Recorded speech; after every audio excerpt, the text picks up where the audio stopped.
doko muso doko doye ale furu siri san 6 furu in sirilen sisan san 6 mais ani cɛ tɛ ɲɔgɔn kalama a t'a wele a tɛ foyi ci a ma maana foyi t'i n'a cɛ u tɛ ɲɔgɔn ka yɛrɛ ko ale bɛ mun kɛ nin na nin sugu i ka walijuw bɛ i ka ko lase i ka walijuw ma i ka ko lase i ka walijuw ma parce que furu kɔni bɔli muso bilalen ni furu bɔli a bɛ cɛ de bolo i ka ko lase i ka walijuw ma ni yɛrɛ y'a dɔn toujours i cɛ ka di ye dɛ a b'i wele a t'i wele a bɛ fɛn nati a tɛ fɛn nati o e kɔni b'i cɛ kɔnɔ o bɛ sagi ka taa e de ma ni yɛrɛ y'a dɔn lahala bɛ cogo min sisan ni cɛ mako si tɛ ne bolo foyi t'i n'a cɛ furu sirila tɛ n tɛ se ka to tɛ i ka ko lase i ka walijuw ma bon furu min filɛ nin ye ne b'a fɛ a ka bɔ n kun na n tɛ se san 6 sisan foyi t'i n'a cɛ an tɛ ɲɔgɔn ka yɛrɛ n tɛ se a kɔrɔ n b'a fɛ k'i ka furu bɔ ni ala ye garijɛgɛ cɛ wɛrɛ min na furu a ma i b'o fɔ i ka walijuw de i ka walijuw bɛ cɛ wele k'a kuma ɲɔgɔnya muso furu sirilen ni sisan se san 6 ko b'i bolo cogo di ko b'i bolo cogo di min b'a la a b'a fɔ bon n'ale ye fɛn fɔ fɛn min ma taa u ka jimi sira fɛ sisan i ka walijuw b'a fɔ cɛ ye an y'a ɲini fɛ ko bɛ lahala min na muso in kɔ furu in nege tɛ ale la a b'a fɛ furu ka bɔ a kun na a bila ni cɛ ko ni muso y'o de laɲini n y'a bila o ye ko bannen mais ni cɛ ma bilali fɔ a da kɔnɔ muso fana ko ne tɛ se ka to nin na a bɛ muso in a b'a ko mabɔ a bɛ kuluw kɛ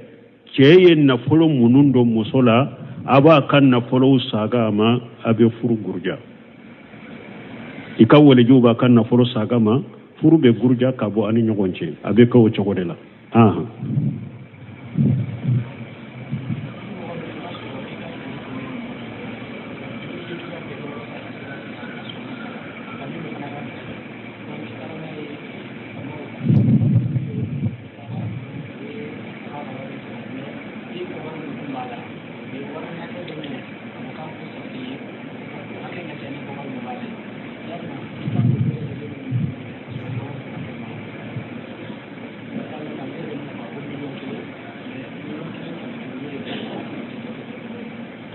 bon ko mɔgɔ dɔ de don e ka juru bɛ mɔgɔ dɔ la a banna k'i ka juru sara de e y'a lase faamaw ma pour a k'i ka juru sara faamaw ko a ka juru in sara mais faamaw e ka juru ye hakɛ min ye faamaw ko a ka fɛn min sara a ka ca n'o ye a ka ca e ka juru ye yala o bɛ kɛ cogo di doni ke bagaw kumana ninka ibn Sami rahimahullah ni ya ka tafsir ta suratul maida kono wa man lam yahku bima anjala lahu fa ulaika humul kafirun wa man lam yahku bima anjala lahu fa ulaika humul jalimun wa man lam yahku bima anjala lahu fa ulaika humul fasiqun ni ayan nunun tafsir la qawaninun ni luwa nunu kata kiriti wala faranfansha min bola ayofo komanto yorola la ñine muñe ako kawaninu munu fule ninye luwa munu fule ninye silama min ni bi yere bolo bi yere ma i kana suma kata kiri tige o de kanyi i kana ta kiri tige wala o de kanyi ewa hari faamaw yere ba fe an kan ka ko nyana bo na nyere de kasora mase wuluma haru yere bo de fe parce que ni tara ewa kiri tige la o ba fo de ayeta bi ala foro asila madama de do aw balima dama de do sinji de do ayeta bi ala nama be amal aw maseka bi ala de na shera uluma atenya ko fanka kiri de tige nunu nyoko ce ko faraka bo nyoko na ubake sino ulu yere tafe mo kasuma ubafe aka ko be nyana bo kasura mase uluma silamiya kono anyi musalaha kono ode kaduye wala doni ke bawo ko lo munun fulen ninye silama iman kata wala fonni ibi ka hake nyine ube ni mogo yi wele qawaninu munu luwa munu fule ni mogo de e wele jako ibeta I wele la de ibeta ola e sagoto ola a ube ni itonyolende do nka hakke do de fule kachinya ni ne mata fama ufe luwa la kiri tige yoro la luwa la ni metu fe nka hakke bechinya sile amia sariya te so ika hakke kachinya ta ika hakke nyine ta ukika hakke mina kadima godon ko de la sa ni etar e ka hakke nyine ye nu ye fembila e ka hakke be minkna u ye fembila ka ko aka sara min kacha etaye hakke minye orta ato bolo min farala kay kanota misali la e ka million kelen de be mogola u ye kiri tige ko aka million kelen wabi duru saraila wabi duru intoye ika million kelen min bala doreti ika million kelen takata ni famu ye kiri tige fana ika hakke minye uyaro taka dima ika million kelen mina u ye kiri tige fana emika hakke be yere soro fana million kelen de ika hakke me esera kiri kono lana usera ka kiri tige ko min kadi ema wa kemeni wabi duru de do o mina ika hakke to baka na ma sarajiya be sarallahu doni ko ye min fo la o ye ode wala ambe min fo nin tigiye kiri tige yorola hakke min dara ka jurumani tigi ka min kacha etaye kanota de ita hakke min ye ibode ta atotoye ambe min fo yode ni yorola ni nya aleka nyin kali jabi ambe min faraka nyogon sama min fule ni nya kata kiri tige yorola ka jurube mo min ka jurube min na kata na kiri tige yorola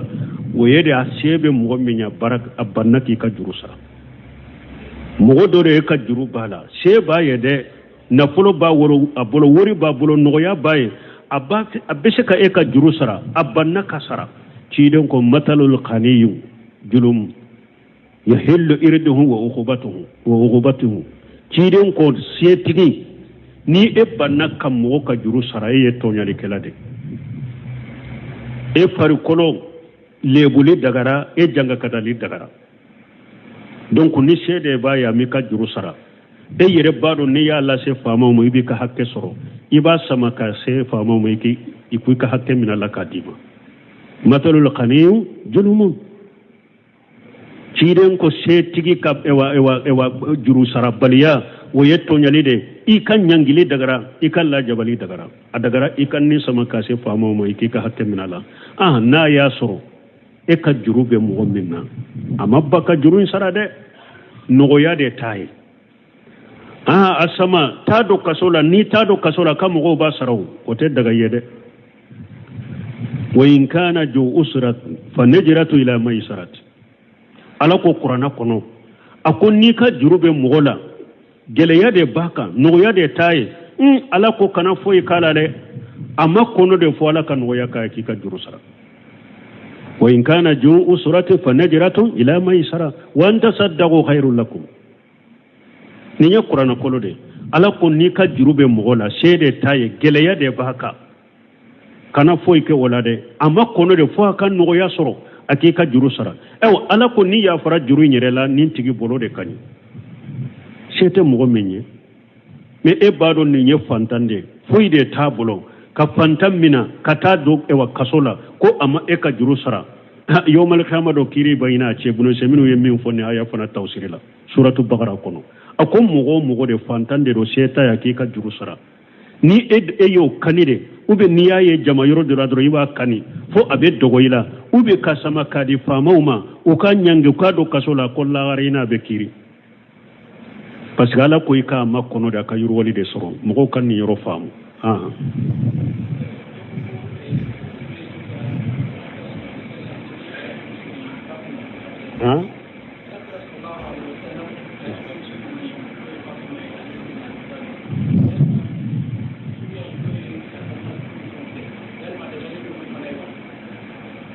bon ko ewa minye ni cidenya kademu so di Fatuma ya di Ali ibn Abi Talib ma yala balima furu daga ran fana namu ni yedde lay ko balima furu basitala ani aya nana la ko cidenya rema o banatu ammika wa banatu ammatika wa banati khalika wa banatu khalatika nunu nye balima furu de ala ko cidenya rema ibinanke demuso ulu dagara ye ko furu ube etene muso demuso ulu dagara ye ko furu ube benke demuso adagara ye ka furu a ube ewa itanti demuso ibanchini adagara ye ko furu balima furu basisi tala silamaya sabe qur'ana kono ciden nyake sheba yake mogo munun be defo ke balima suru ewa balima suru furuma no be defo ko ala kuma sahalente aye ani qur'ana te nyogonta ani hadisa te nyogonta ani sarafu ka tabolo te nyogonta balima suru furu basisi tala me aka suru furu nyoma fura ka je nyoma dro an ko ne be balima furu munun fe nke ja kwa ni demuso an kallada ni ambe demuso ni denko abba kalasere ambe abbe kalase nanyi musomani min di cheme maja kwa ibe so amare anti nyinen kayere chemani min ni musomani min diri maja kwa ibe furu de nyinen kalita ko wode an kallara wode tebbe o ye ja kwa furu de wote silamiya sari okono me ni balima furu musomani min ni ewa dira chemani min ma nyinen kara kwa bafe a chemani min fana balima furu la musomani min dira ma nyinen kara kwa bafe aka furu siru ni nyogon che wuluka furu nyogon ma basi si tala silamiya sariala me aka nu di nyogon mare ka soro te nyogon fe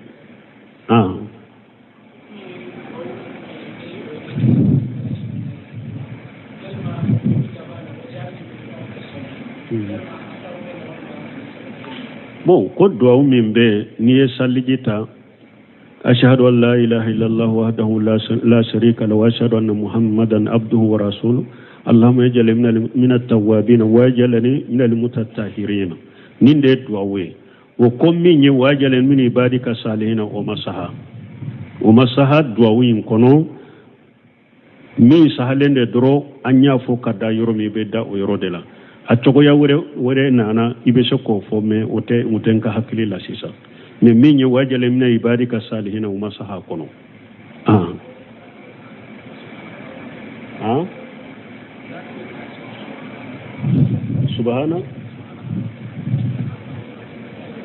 subhanaka allahumma wa bihamdika wa ashhadu an la ilaha illallah wa astaghfiru wa atubu ilayka Sheikh Albani ni riwaye sa Sheikh Albani ni riwaye ni mfana bese kafo ani do inte kelenya ibese ka do info akon ni mfana bese kafo Albani ni riwaye la sa me wajale min ibadika salihin wa ta'ala awo fana ba dama fana ni ten ni men ni sugu fana saliji tala daga ranin kafo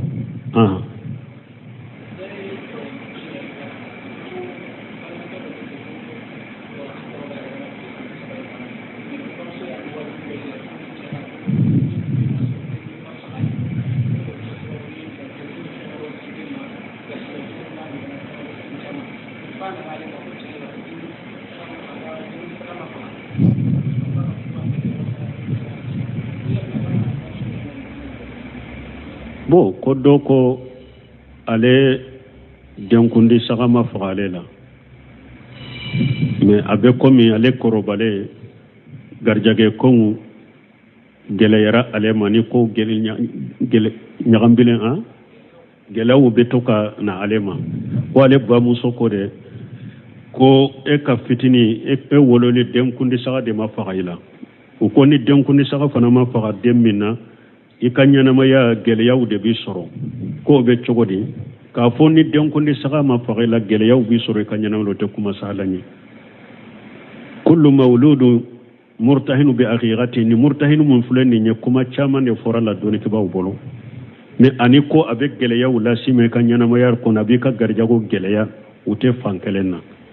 me denkundi saga in koni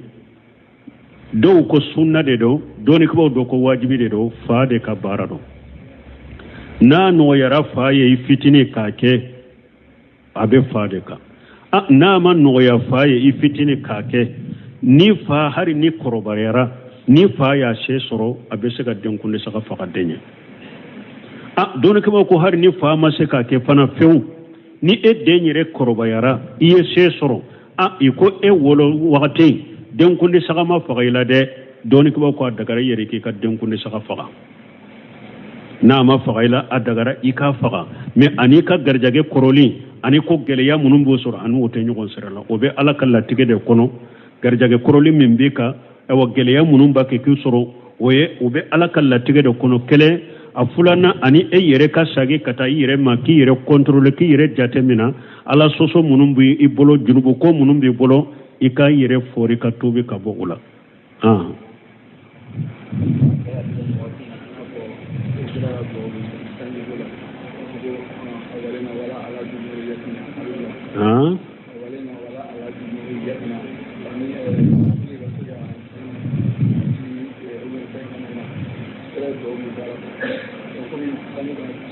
bo anyo foko to ba kono yawo an ko sanje adabula ko ciden tilela sanje chayara ciden ko hawalayina wala alayina ko o fana bese ka fo hari sisa abese ka fo ke mogote dawude ke ko sanje kajo mini sanje chayara dugu kono na wala cinyali donala aka fo hawalayina wala alayina ala jinjigi an kerefe kana jiganka mana harisayre way dola kulubaw kulungo dinga baw ko kungo kono na nis bimbora yoro minuna na be dabaw nafa amba anyine ala kata jinjigiye me abe tiani ke yoro mi dugu kono nana aka yele makabo luka basi tola hawalaina wala alaina obese kafo wakati be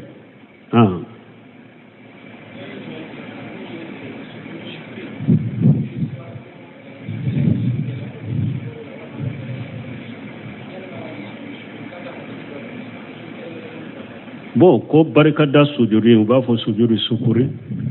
ni mo ye hera soro ube tora do nyolina ka boyka yebe sujuri minke ke chogo balawa ke chogo were sitala ni anana fuye dro ko hera do keriye dro i chigilendo i jolendo i dalendo sujuri bi ala dro iten tru duguma ika sujuri bi ala hari ni sadi jitila ibe sujuri bi alay ayi soro chogo mi dro o yoroni ndro sujuri bi alay ube ko gelem do tumbika i jotilemba i jorolemba koro kosobe do nane ma ko karasa alhamdulillah i jorolen tumbe min koro abanna pew donc e ka sujuri bi alay o yorola kala barekada basi tolo ba fo de ma sujuri sukru donc ayi soro chogo ibe se ka ke saliji kote alela har ni saliji tila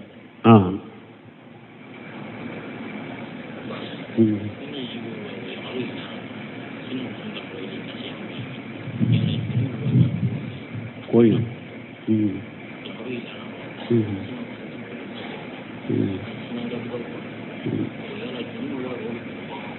bon comme ceeɗo de ɗo ale kam musow de dattigelembe ñogona aka muso fulate kuma ñogon fe e ko sanjoli ko abe sanjate ubo te kuma ñogon fe ce kuma nu fe ka desera junubu be ce nawa bon ni cewu ña ka soko beke ciiden ko ni ko kono ñe bolo be se ka min yelema bolo ka yelema ni bolo te se ka ke innen ka fo ni nen te ka ko duskun kono ni aka muso de do na yere ya do ni ñe ko minke akera sa ni bugo de wa akera saba so kono na ñe dilande tugula pour ni ko inka ba uni ñogon cewa aye konnan jani kuma ni wajulu be ka desera ayere baro ke wale mimbe ni ñu o ke o be ke sababu e o be ni ndatige mbila abe daga mogo iki yere tige ka bo junubu tola ni yere ya do yere tige mimbe fenya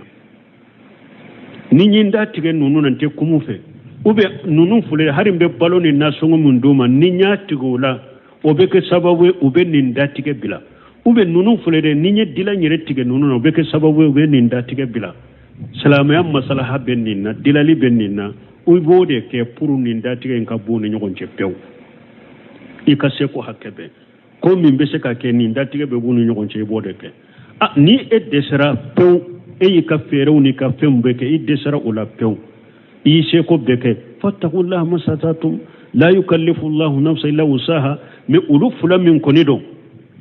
nu datige lembe nyogon na ka dantiga ka dala ko nu kelen kele sara ko datige lento nyogon na arjanna kuni to do kono كيرين صلى الله عليه وسلم لا يهل لمسلم أن يحجر أخاه فوق الثلاث فيلتقيان فيورد حاجة ciden ko te daga silamaye ibalima silama ikidda tigala ka temetile sabaka ni minye jiya ko yede jiya ko wula te daga mo ki datige balima silamala ka temetile sabaka naw penna nimba kodi yamfe ate kuma nyugon fe ciden ko te daga awye hadisa dola ciden ko man hajara akahu fawqa salas dagala an-nar akuni mugo yidda tige balima silamala ka temetile sabaka ni sarabero tasma kono ni sarabero jahannaba tasma kono donc ola musom munum be nilla halayna ukatubi jonna kata alama datige min buni nyogonce ni jiya ko ni femmindo ka buni nyogonce suno na kelen nu sara aka ubeta jahannaba kono cidende ya fo sallallahu alaihi wasallam silama fona niye silamai ire kisi jahannaba tasuma made fengo fembi sama kata jahannaba tasuma ma ire kisoma ukaya fanyini nyogonfe kasagi kata nyogoma ukakuma nyogonfe ambe min fo uye oyode sane saya kusoro hada madin fana saya bita wakati mitado saya te bana kola te fen kola saya koni alaka sarati donde nimmi bila alaka kalifa fendero alaye malakul mautu nya mariya kwa kamina wakati abomina bana kotola de itama to bebi kito mobili kono mo sara kuto kutuba kalana mo sara kuto nkamu so kafo nyonyana mo sara kuto ka telelajela mo sara kuto ka mobili kono mo sara kuto ka bitiki kono mo saya yusuru tama to kubbe kunimina saya modeli bekera hada madawna donc awta ka saya wakati do aye siralanye akatuba akata alama datiga ka bwane nyogon chambe min fo ye wode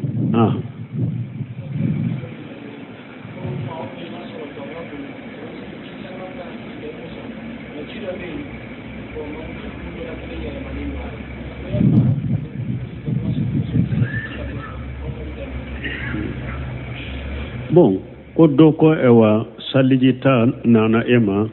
bo fo saliji katani ji senemande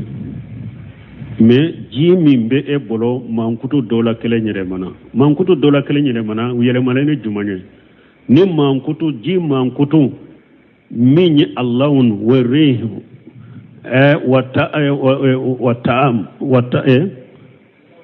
warihu watam donc minye e jinye ani ji kasa ani ji damu ni sabade ji none yawe bon ni saba kele min fulani nye na yele malani fen sobilende ji sobira ni sugune de dona jela ye ji nya yelema ji tiana ube sugune de ye ji kasa boala ji atiana ube sugune ji de ye ji yelema ka damu boala ji tiana donc ni sobe ye ji kam mankutu kelende bo jina ji sobira odela o ji sobile ate daga saliji katano ye beta ya mamude ni ji shite ni ji sobile indete ate daga ika saliji tano ye beta ya mamude ke ta ya mamude be bila nola ta ya mamude se ewa buguri senemade ta ya mamude be bila ji sobile no ji nola na masoro ate bon na ya soro fe ewa fen senema de ye je kam mankutu dola kelen yelema basito ojila misali la parafin do bila la ji kono parafin de ji kasa yelema parafin ye fen senema de aye ji kasa doronde yelema ama damu yelema ama nye yelema fen to ojila comme misali la fen sugu dobe muso ba ke ji daga kono ani muso be a wuli kami babi ni obe ewaji nu yodo ewaji daga kono ni babi ye ji do kasa yelema do te saliji tala kwa kasa yelema la basi si tala fen seneman de do ni fen seneman ye ji kam mankutu kelende yelema kam mankutu toba no la foi tala asene yalende do bo ni fen seneman ye ji mankutu sababe minala de ji chinyana ola fen seneman de mais aye ji damu yelema aye ewa jinya yelema aye ji kasa yelema mana nuna na ji la si sababu ninye sabune ji de ji to bora la ma ba bola ube nyode kora jila ni na ji na dro ji man kutu sababu be borala ate fo ma ji te ndro ba fu ninye nyo ko ji de man kutu ma minalawa donc ji tɛ se ka a sobira o de la donc nin ka faamu ni fɛn senema ye ji mankutun saba in bɛ minɛ a la o ji in tɛ se ka baara kɛ a sobira mais ni fɛn senema ye ji ka mankutu kelen de yɛlɛma mankutu tɔ b'a la ji sɛnɛyalen de don mais fɛn min ye fɛn sobilen ye ni o ye ji ka mankutu kelen yɛlɛma ji tiɲɛna a sobira baara tɛ se ka kɛ na i bɛ tayamamu kɛ سبحانك اللهم ربنا بحمدك أشهد أن لا إله إلا أنت أستغفرك وأتوب إليك doko muso doko doye ale furu siri san wɔɔrɔ furu in sirilen sisan san wɔɔrɔ mais ani cɛ tɛ ɲɔgɔn kalama a t'a wele a tɛ foyi ci a ma maana foyi t'i n'a cɛ u tɛ ɲɔgɔn kan yɛrɛ ko ale bɛ mun kɛ nin na nin sugu i ka walijuw bɛ i ka ko lase i ka walijuw ma i ka ko lase i ka walijuw ma parce que furu kɔni bɔli muso bilalen ni furu bɔli a bɛ cɛ de bolo i ka ko lase i ka walijuw ma ni yɛrɛ y'a dɔn toujours i cɛ ka di ye dɛ a b'i wele a t'i wele a bɛ fɛn nati a tɛ fɛn nati o e kɔni b'i cɛ kɔnɔ o bɛ sagi ka taa e de ma ni yɛrɛ y'a dɔn lahala bɛ cogo min sisan ni cɛ mako si tɛ ne bolo foyi tɛ n'a cɛ furu sirila tɛ n tɛ se ka to tɛ i ka ko lase i ka walijuw ma bon furu min filɛ nin ye ne b'a fɛ a ka bɔ n kun na n tɛ se san wɔɔrɔ sisan foyi tɛ n'a cɛ an tɛ ɲɔgɔn kan yɛrɛ n tɛ se a kɔrɔ n b'a fɛ k'i ka furu bɔ ni ala ye n garijɛgɛ cɛ wɛrɛ min nana furu a ma i b'o fɔ i ka walijuw de i ka walijuw bɛ cɛ wele k'a kuma ɲɔgɔn ɲa muso furu sirilen ni sisan se san wɔɔrɔ ko b'i bolo cogo di ko b'i bolo cogo di min b'a la a b'a fɔ bon n'ale ye fɛn fɔ fɛn min ma taa u ka jimi sira fɛ sisan i ka walijuw b'a fɔ cɛ ye an y'a ɲini fɛ ko bɛ lahala min na muso in kɔ furu in nege tɛ ale la a b'a fɛ furu ka bɔ a kun na a bila ni cɛ ko ni muso y'o de laɲini n y'a bila o ye ko bannen mais ni cɛ ma bilali fɔ a da kɔnɔ muso fana ko ne tɛ se ka to nin na a bɛ muso in a b'a ko mabɔ a bɛ kuluw kɛ cɛ ye nafolo minnu don muso la a b'a ka nafolow saga a ma a bɛ furu guruja i ka walijuw b'a ka nafolo saga ma furu bɛ guruja ka bɔ ani ɲɔgɔn cɛ a bɛ kɛ o cogo de la